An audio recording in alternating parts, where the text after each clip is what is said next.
Hello everyone, welcome to another one of my videos. This is the 17th part of the Life of the Buddha series. I hope you enjoy this video.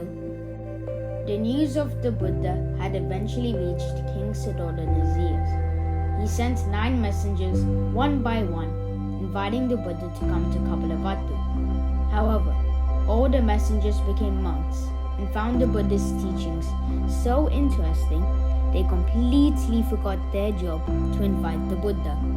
King Suddhodana had already made plans for the Buddha to stay in a park called Nagoda, yet the Buddha didn't arrive, so the king sent Kaladai, a playmate in the Buddha's childhood, to invite him back to Kapilavatthu. The citizens of Kapilavatthu had found out that the Buddha had come to their city and crowded to see him on a Din Poyade.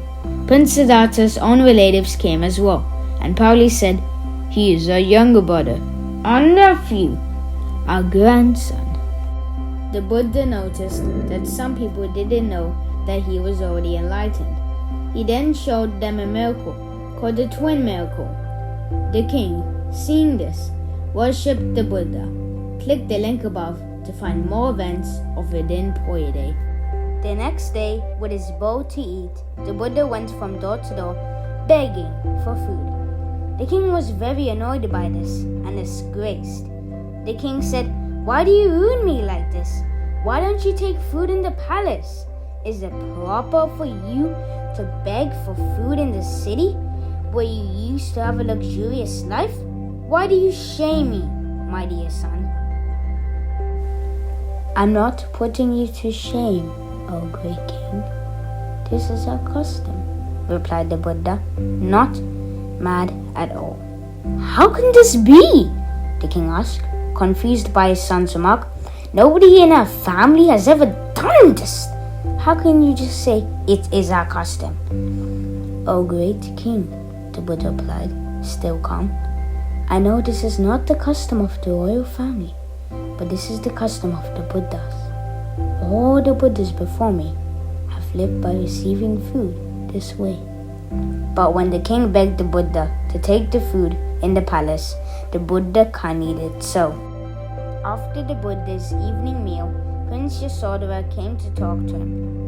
The subjects of the palace were surprised, but pleased to see their prince dressed like a monk. Yasodhara stayed in a room with her thoughts.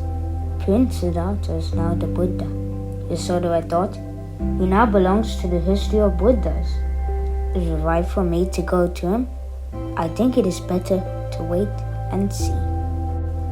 In a while, the Buddha asked, "Where is Yasodhara?" "She's in her room," King Suddhodana replied.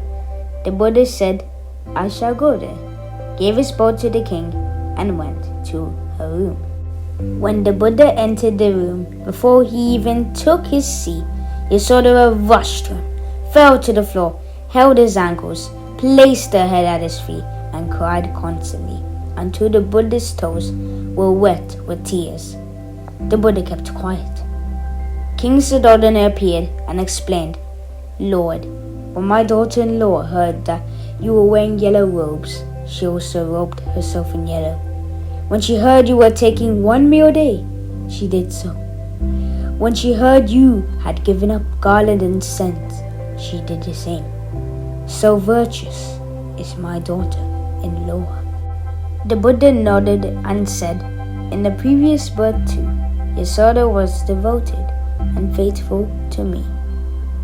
On the 3rd day of the Buddha's return to Kapilavatthu, he was invited to the wedding of Prince Nanda, Prince Siddhartha's youngest stepbrother, and his new bride, Princess Janapanda Kalyani.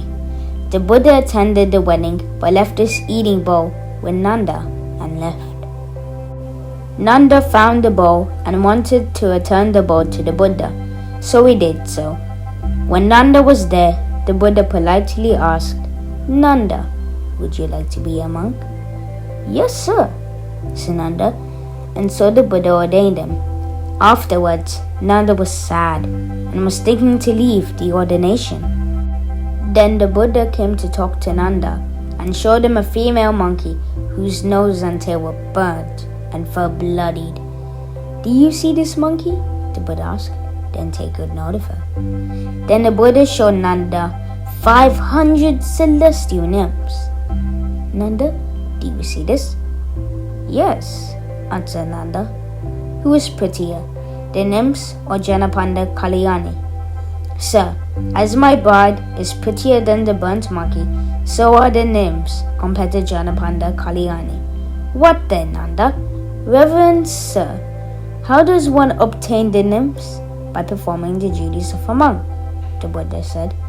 "In that case," Nanda said, "I shall take the pleasure in living a monk's life," said Nanda, and followed his life as a monk happily. Soon, it had been a whole week after Buddha's arrival at Kapilavatthu, and Buddha's son Rahula had been dressed by Princess Yasodhara. Rahula was 7 years old by then. Yasodhara pointed to the Buddha and said, "That is your father, Rahula. Go and ask him for your inheritance." Rahula walked up to the Buddha and said what his mother wanted him to say. When the Buddha left the palace, Rahula followed him, saying, "Give me my inheritance, please." The Buddha thought he wants his father's riches, but this goes with the worldly life and is full of suffering. "I shall give him what I know, and therefore an inheritance." The Buddha asked Sariputta, his right-hand disciple, to ordain Rahula, and he did. When the news of Rahula being ordained reached King Suddhodana's ears, he was depressed really deeply. The king said to the Buddha, "When you left home, I was grieved. When Nanda left home, it broke my heart. I loved my grandson, and once again he has left me. Please do not ordain anyone without their parents' permission." The Buddha agreed, and from that day on, the rule applied to anyone who wanted to be ordained. Thanks for watching my video. I hope you enjoyed it. Don't forget to like and subscribe.